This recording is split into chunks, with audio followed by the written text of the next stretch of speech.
ఏంటా లెటర్ ఏంటి? ఆ తర్వాత అది రేపు ఈరోజు హోంవర్క్ ఇలా ఈరోజు ఇచ్చింది ఇది నీకు హోంవర్క్ రైట్.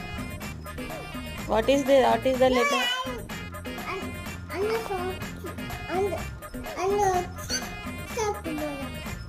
ముందు రాస్తే మనం షాప్కి పోదాం. నేనా నేర్చుకోవాల్సింది నువ్వారా?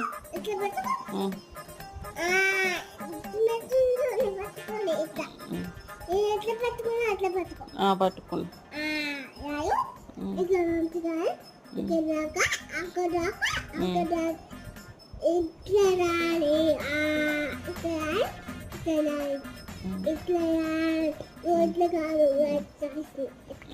నువ్వే రాయి మరి, నాకు రాదు మరి రాయి నువ్వు.